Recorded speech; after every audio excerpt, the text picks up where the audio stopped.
और आपको साथ ही साथ मैं गणेश भगवान के भी दर्शन करवाऊंगा अपनी इस वीडियो में।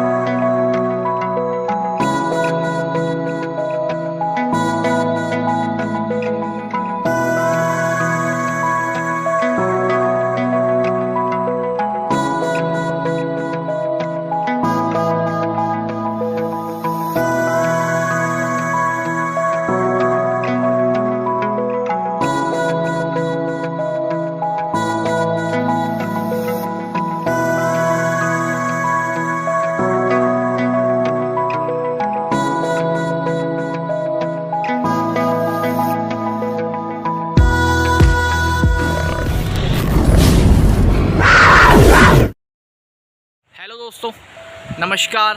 एक बार मैं फिर से आपका स्वागत करता हूं अपने YouTube चैनल ब्रांडेड पंडित में। और दोस्तों, आज की इस वीडियो में हम चलेंगे भगवान शिव की ससुराल और वहां पर जाने के दक्षेश्वर महादेव आम लोगों के लिए अभी खुला है या नहीं, और पूरी जानकारी के लिए वीडियो को पूरा देखिए। और आज मैं आपको गणेश चतुर्थी की हार्दिक शुभकामनाएं भी देना चाहूँगा और आपको साथ ही साथ मैं गणेश भगवान के भी दर्शन करवाऊँगा अपनी इस वीडियो के माध्यम से। तो अंत तक बने रहिए मेरे साथ दोस्तों।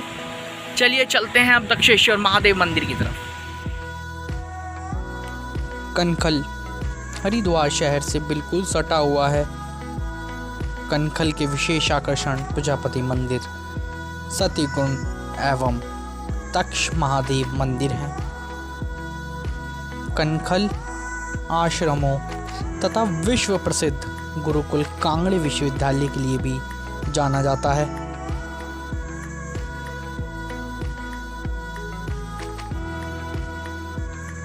कनखल गंगा के पश्चिमी किनारे पर स्थित है।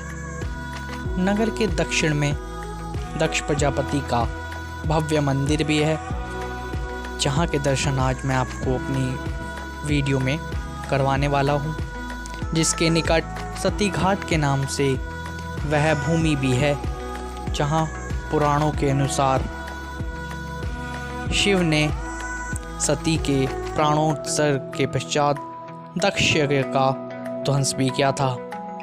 यह हिंदुओं का एक पुण्य तीर्थ स्थल है, जहाँ प्रतिवर्ष लाखों तीर्थयात्री दर्शनार्थ आते हैं। कनखल में अनेक उद्यान भी हैं। ये आनंदमयी आश्रम है, जो कि एक म्यूज़ियम भी है यहाँ पर मां आनंदमयी का। और ये सामने शीतला माता मंदिर और ये दक्षिण मां काली मंदिर, और यहाँ से भी आप दक्ष मंदिर के लिए जा सकते हैं।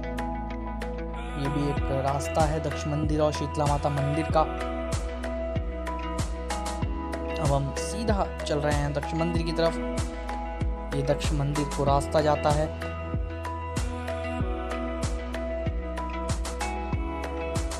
और यहाँ इस जगह ये एक पहले पुराना गेट ये है, जहाँ पर पहले दक्ष मंदिर का जो एंट्री गेट है वो होता था, लेकिन अब इसको बंद कर अब ये वाला जो गेट है वो बना दिया गया है। ये है दक्ष प्रजापति का द्वार, दक्षेश्वर महादेव मंदिर का द्वार है ये। अब हम चलते हैं मंदिर के अंदर। ये मंदिर के बाहर का प्रांगण है और यहाँ पर दशहरा के दिन रावण भी लगते हैं। बहुत भव्य मेला लगता है इस प्रांगण में। सावन के मेले हो, दक्ष प्रजापति का मेला हो या कोई भी मेला हो, इसी प्रांगण में आयोजित किया जाता है कनखल क्षेत्र में। और यहाँ पर 2 रावण के बड़े बड़े पुतले भी लगाए जाते हैं। यहाँ पर ऑटो स्टैंड भी है। बहुत बड़ा प्रांगण है ये दक्ष मंदिर के बाहर का।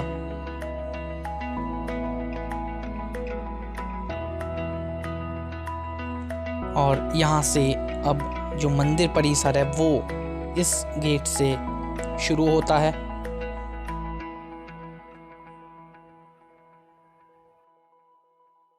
और देखिए यहाँ पर अब भगवान शिव जी माता सती को मत शरीर लेकर खड़े हुए हैं इस स्थान पर।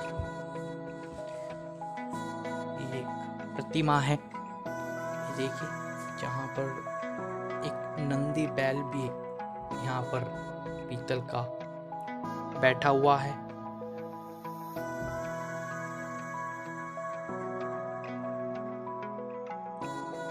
दक्ष महादेव मंदिर एक पुराना मंदिर है और ऐतिहासिक भी है, जो भगवान शिव को समर्पित है।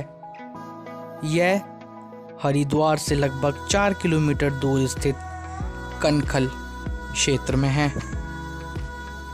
इस मंदिर का निर्माण वर्ष 1810 में पहले रानी घनकौर ने करवाया था और 1962 में इसका पुनर्निर्माण किया गया।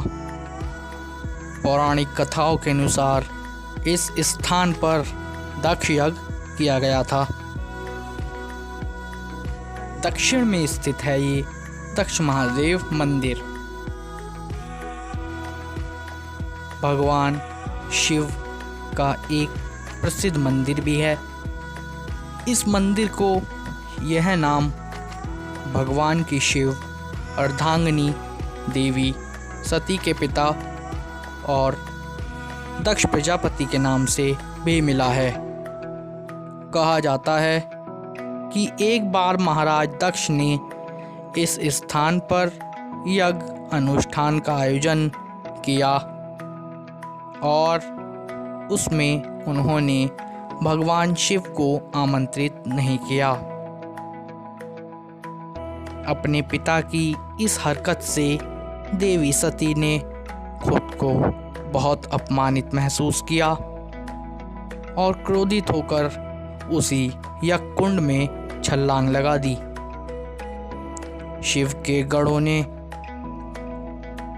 दक्ष की इस हरकत पर क्रुद्ध होकर दक्ष का वध कर डाला। बाद में शिव ने दक्ष को धड़ पर बकरे का सिर लगाकर उसे जीवन दान दिया। राजा दक्ष को अपनी इस हरकत पर बहुत गिलानी हुई और उन्होंने भगवान शिव से इसकी क्षमा याचना की। फिर दक्ष ने घोषणा की कि जून से अगस्त के बीच पूरे सावन के महीनों में मैं वह कनखल में रहा करेंगे। यहाँ गंगा नदी के किनारे स्थित सती कुंड को बेहद पवित्र माना जाता है और इस प्राचीन कुंड का उल्लेख महाभारत में भी मिलता है। सती की मृत्यु का समाचार पाकर शिवजी ने वीरभद्र को उत्पन्न किया। वीरभद्र ने यज्ञ का विध्वंस कर दिया और राजा दक्ष का सिर भी काट दिया। बाद में ब्रह्मा जी के आग्रह पर बकरे का सिर भी लगा दिया और यज्ञ को पूर्ण किया। जानते हैं दक्ष प्रजापति कौन थे? तो मैं आज आपको बताने वाला हूँ। दक्ष प्रजापति ब्रह्मा जी के मानस पुत्र थे और भगवान शंकर की पत्नी सती के पिता थे। दक्ष प्रजापति का विवाह स्वयं भूव की तृतीय पुत्री प्रसूति के साथ हुआ था। भगवान के आदेश पर दक्ष प्रजापति ने सृष्टि की वृद्धि के लिए 10,000 तेजस्वी पुत्र पैदा किए। जन्म के साथ ही सभी पुत्र ज्ञान से युक्त थे। दक्ष ने उन्हें कहा कि भगवान का आदेश है कि हमें सृष्टि की वृद्धि करना है, इसलिए तुम सारे संसार में फैल जाओ और उत्तम संतान पैदा करो। पिता की आज्ञा लेकर वह अपने कार्य संपन्न करने निकल पड़े, परंतु देव ऋषि नारद ने उन्हें अपने कार्यों से विमुख करके पृथ्वी भ्रमण के लिए भेज दिया। जब यह बात राजा दक्ष को पता चली तो उन्होंने नारद को श्राप दे दिया कि तुम कभी भी एक जगह रह नहीं पाओगे।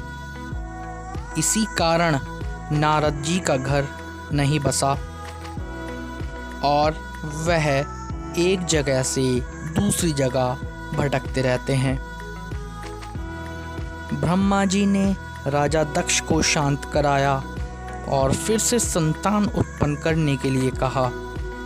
इस बार राजा के यहाँ 60 पुत्रियां उत्पन्न हुई। दक्ष ने अपनी पुत्रियों का विवाह महर्षि कश्यप, चंद्रमा, भृगु और अष्टि नेमि के साथ किया।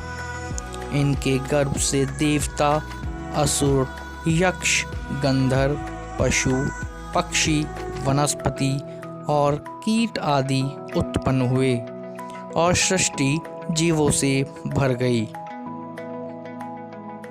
माता सती प्रजापति दक्ष की पुत्री थी, लेकिन राजा दक्ष की और भी पुत्रियां थी, परंतु राजा को एक ऐसी पुत्री चाहिए थी जो सर्वशक्तिमान, गुणवान, सर्वविजयिनी हो। राजा दक्ष ऐसी पुत्री के लिए तप करने लगे। तप करते हुए कई दिन बीत गए तो भगवती आधा प्रकट होकर बोली, मैं तुम्हारी तपस्या से अत्यंत प्रसन्न हूँ, बताओ तुम क्या चाहते हो।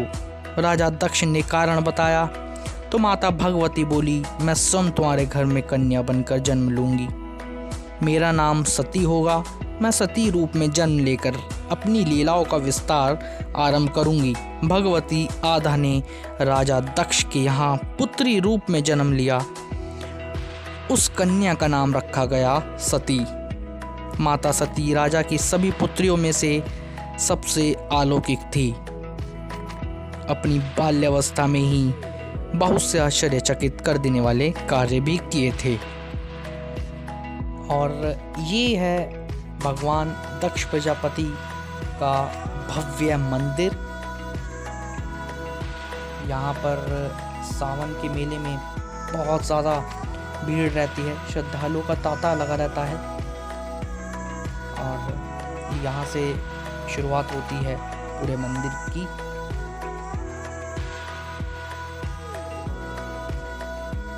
और बंदर भी यहाँ पर काफ़ी रहते हैं। और ये है महादेव दक्ष प्रजापति मंदिर की प्रमुख शिवलिंग, जहाँ पर दूर दूर से श्रद्धालु जल चढ़ाने आते हैं। ये है एक प्राचीन मंदिर।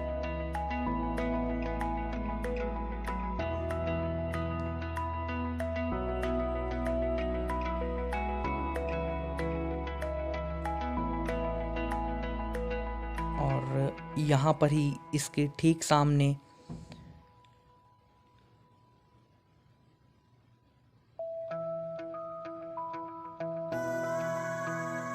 महादेव का एक और मंदिर बिल्कुल ठीक सामने।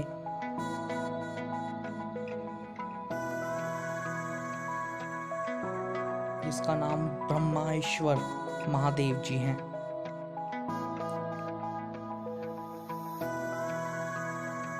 ये है श्री दक्ष महाविद्या मंदिर। यहाँ पर बहुत सारी प्रतिमाएं हैं। और ये है सती कुंड।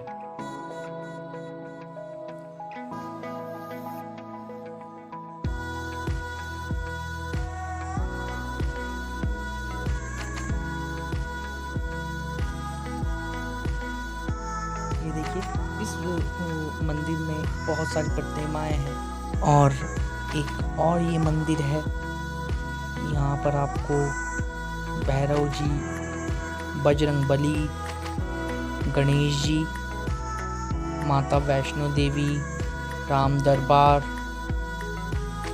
भगवान शनिदेव महाराज के मंदिर देखने को मिलेंगे।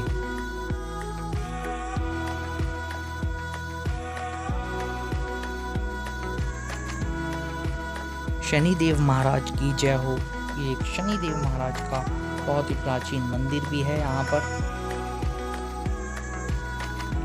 दोस्तों, जहाँ माता सती के 9 अंग गिरे। मुख्य 9 शक्तिपीठों के मैं आपको नाम भी बताना चाहूँगा।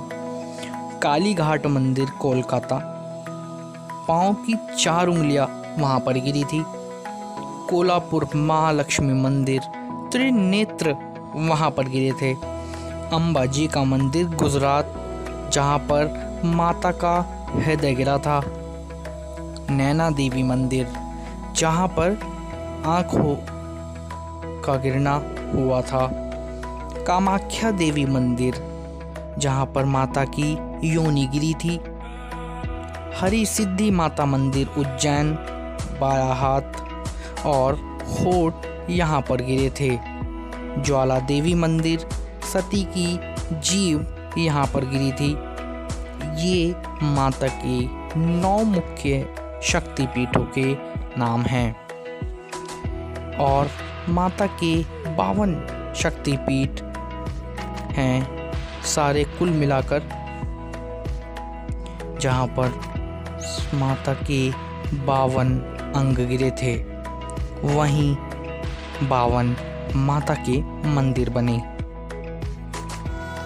ये वृक्ष बहुत ही प्राचीन वृक्ष है।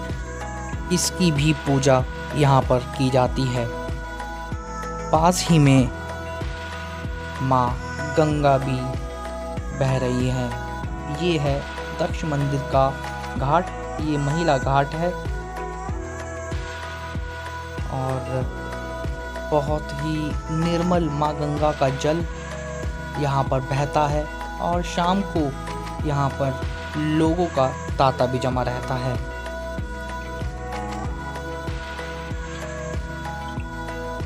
बहुत ही सुंदर यहाँ का आज नज़ारा मैं आपको दिखा रहा हूँ।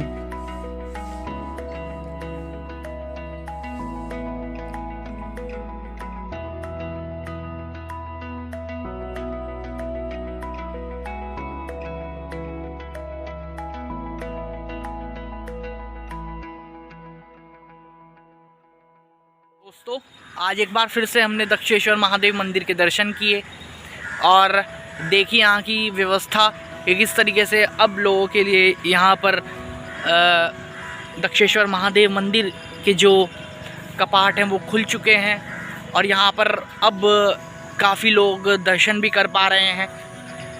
और गणेश चतुर्थी के इस अवसर पर हमने आज भगवान गणेश के भी दर्शन किए।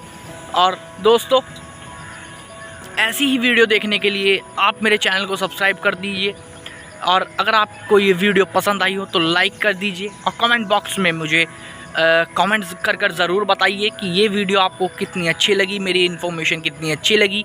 और ऐसी ही वीडियो मैं आपके लिए हर बार लाता रहूँगा। तब तक के लिए गुड बाय दोस्तों, अपना ध्यान रखें। एक बार फिर से आपसे मुलाकात होगी नए व्लॉग के साथ। तब तक के लिए बाय बाय दोस्तों।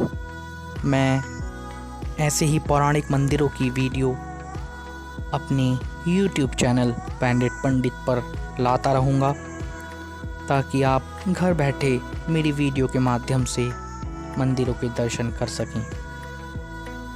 दोस्तों, मेरी एक और आप सभी से हाथ जोड़कर रिक्वेस्ट है कि आप कहीं भी जाएं,